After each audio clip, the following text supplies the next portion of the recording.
سلام كبرات تخطيتلتي ناي channel اللوم دما بزعوا مايكروسوفت اكسل كمي جيرنا سيريال نمبرز بأوتوماتيكال نسرح نخيل week days months year كمون date كنسرح نخيل كنرينا سلازم مكتالكم اي فالينا كم تلومود شير لايك سابسكرايب نا قبرنا دي channel كنت توابعو حد راخو لكم يفوتو نابت مدف كبلكم مجمرتا اكسل نخفت بدحرزي كم زر ديزلنا serial number date weekday months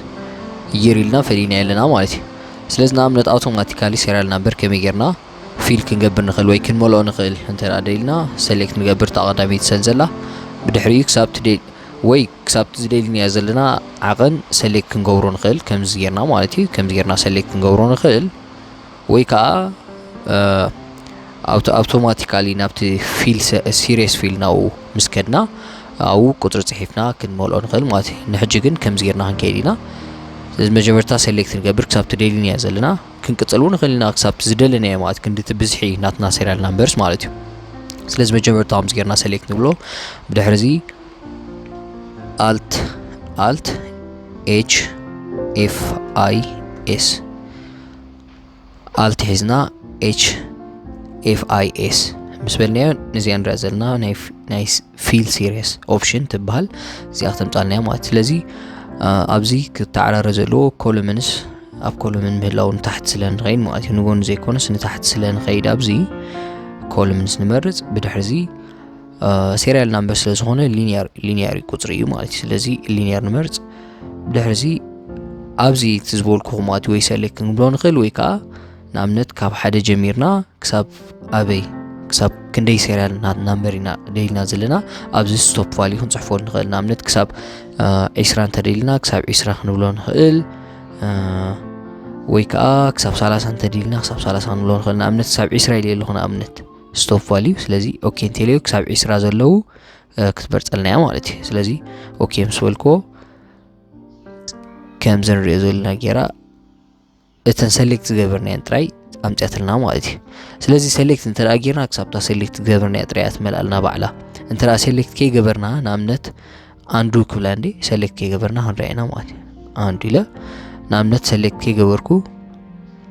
ነታ ሰልጥራይ ሰሌክት ገይረ ከም ስሪዮ ዘለኹም alt h f I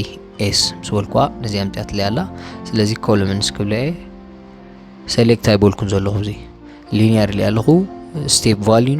ኮሙን ስቶፕ ቫልዩ ክህባይ ክሳብ 20 ክብላይና ኣምነት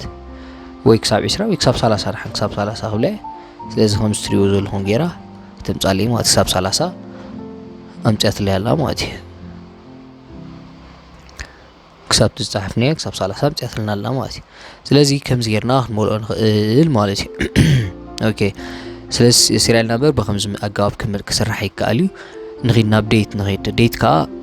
ከም ተኣዲመ ዝበልኩኹም ወይ ሰሌክት ክንገብሮ ንኽእል ወይ ከዓ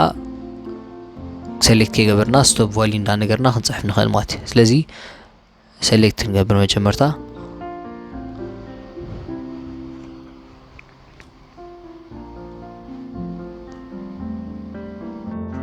alt حزنا h f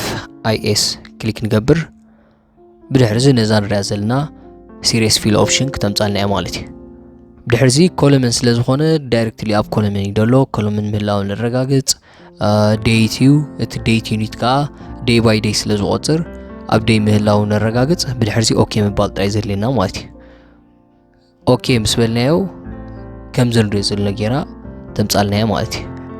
ዕለት ብዕለት ወርሕ ብወርሒ ከተምጻልና ያም ዘንዶ ዘለና ጌርና ማለት እዩ ስለዚህ አውቶማቲካሊ ከም ዝጌርና ዴት ካ ክንሰርሕ ንኽእል ማለት እዩ ቀጽሉ ዘሎ ዊክ ዴይ ወይ ድማ ዊክ ዴይ ማለት እዚ ኦፕሽን እዚ ከመይ ገይሩ ቀዳም ሰንበትን ዘይብሉ ዕለታት እተናይ ስራሕ ዕለታት ጥራይ ከተምጻልና ትኽእል ዝሰርሕ ኦፕሽን ማለት እዩ እዚያ ኻ መጀመርታ ክሳብቲ ዴይሊ ነው ዘለና ሰሌክት ንገብር ማለት እዩ ብድሕሪዚ ነዛ ዴት ዩኒት ካብ ዴይ ዘላ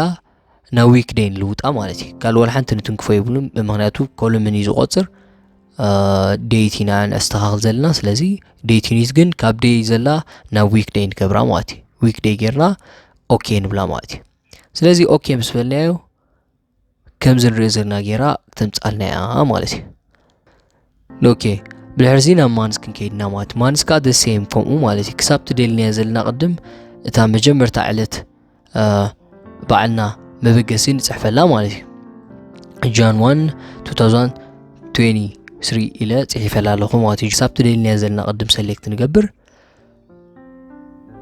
ብድሕሪዚ ኣልት ሒዝና HFIS ንፅሕፍ ክሊክ ምስ ገበርናዮ ነዚ ኦፕሽን እዚኣ ከተምፃልና እያ ኦኬ ምስ በልናዮ ከምዚ ንሪኦ ዘለና ጌራ ከተምፃልና እያ ማለት እዩ ሲምፕል አውቶማቲካሊ ክሳብ ትደልናያ ዘለና ባዕላ ከም ዜራ ተምፃልና ማለት እዩ ተሪፋ ዘላ ይርያ ይርካ መጀመርያ ወርሕን መጀመርያ ዕለትን ከም ዘለዎ ክትፅሕፈልና እያ እተን ይርስ ግን ኣብ ነፍሲ ወከፍ ይርስ ናይ መጀመርያ ወርሕን መጀመርያ ዕለትን እንዳ ቀያይረት እያ ከተምፃልና ማለት እዩ ስለዚ መጀመሪ ባዕልና ፅሒፍና ንህባ ብድሕሪዚ ክሳብ ትደልናያ ዘለና ሰሌክት ንገብር ሰሌክት ምስ ገበርና ኣልት ሒዝና HFIS ነታ ማንዝ ዊክ ዴይ ዴት እናበልና ክነብሳኽለ ፀናሕና ቤት ዩኒት ከድና ንዓ ይር ንገብራ ማለት እዩ ይር ክሊክ ጌርና ኦኬ ንብላ ማለት እዩ ኦኬ ምስ በልናያ ከምዚ ንሪኦ ዘለና ጌራ ናይ ነፍሲ ወከፍ መጀመርያ ወርሕን መጀመርያ ዕለትን ኢች ይር ማለት እዩ ናይ ነፍሲ ወከፍ ዓመተ ምህረት ከምዚ ጌራ ተምፃልና ማለት እዩ ስለዚ ንሎማዓንቲ ኣዳለየ ዝነበርኩ መደብ ነዚ ይመስል ኣብ ኤክሰል ብዝሓፀረን ብዝቐልጠፈን ኣገባብ ክትሰርሑ እንተደኣ ደሊኹም እዚ ሲሪየስ ፊል ዝበሃል ኦፕሽን ብጣዕሚ ኣገዳሲ ከም ምዃኑ ንሪኢና ኣለና ኣብ ቀፃሊ ብኻል መደብ ክሳብ ንራኸብ ሼር ላይክ ሳብስክራይብ ምግባር ኣይንሕመቕ ሰሰናዩ ደሓን ኩኑ